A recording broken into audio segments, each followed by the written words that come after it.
आपने देखा होगा, लोकार्पण के तत्काल बाद हम लोगों ने यहां पे कुछ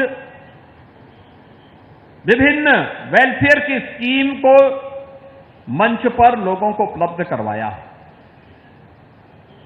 ये केवल कागजी घोषणा नहीं है।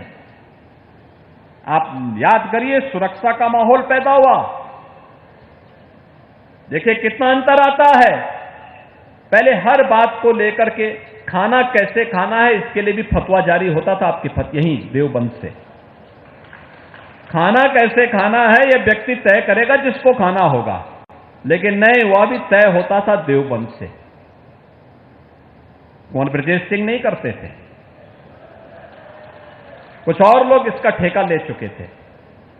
लेकिन उनको लगा कि व्यक्ति की स्वतंत्रता में बाधा नहीं बननी चाहिए, देश की सुरक्षा में कोई सेंध नहीं लगनी चाहिए। इसके लिए उन्होंने कहा कि यहां पे फतवे नहीं, देश की सुरक्षा का एक सेंटर बनना चाहिए। हमने कहा यहां पे एटीएस का एक सेंटर हम दे देते हैं,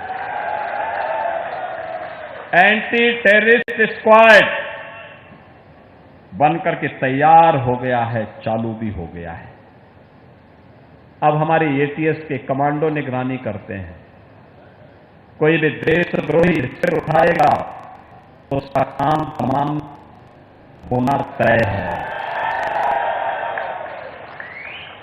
कोई भी सुरक्षा में सेंध लगाएगा तो उसका अंजाम भुगतने को तैयार होगा। नौजवान के भविष्य के साथ जो खिलवाड़ करेगा उसको भी पता होगा कि क्या होने वाला है। अभी 29 अप्रैल को मेरठ से प्रयागराज के बीच 6 लेन का लगभग 600 किलोमीटर लंबा देश का सबसे बड़ा एक्सप्रेसवे प्रधानमंत्री जी ने उद्घाटन किया है। यानी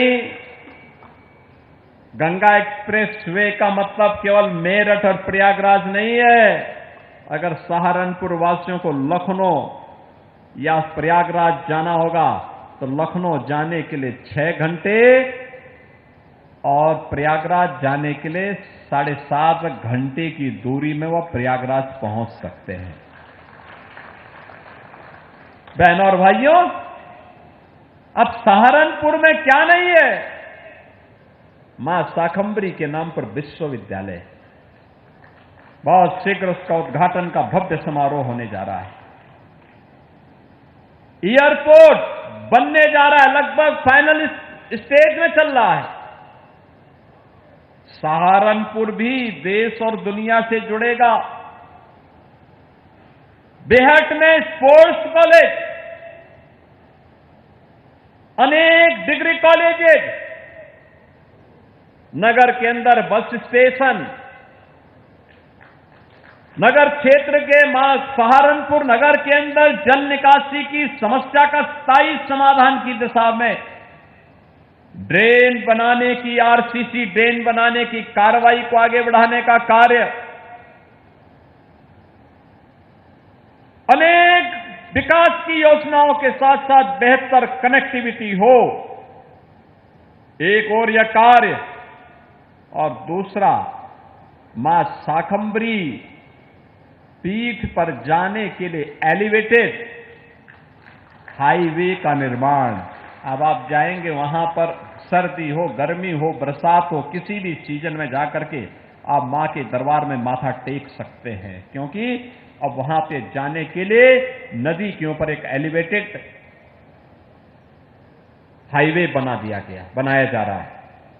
तेजी के साथ काम चल रहा है, पूरे कॉरिडोर का विकास हो रहा है, बेहतरीन जन सुविधाएं विकसित की जा रही हैं। हर माननीय विधायक अपने अपनी विधानसभा में इन सब कार्यक्रमों को आगे बढ़ा रहा है। यानी अब वही सहारनपुर अपनी गति के लिए, अपनी प्रगति के लिए जाना जा रहा है। जिस सहारनपुर की पहले लोगों ने फतवे जारी कर करके दुर्गति कर रखी थी, अब ये फतवे की कार्य संस्कृति से मुक्त होकर के फतवे की कुसंस्कृति से मुक्त होकर के वही सहारनपुर अपनी गति के माध्यम से न केवल प्रगति कर रहा है बल्कि भारत की समृद्धि में भी अपना योगदान कर रहा है।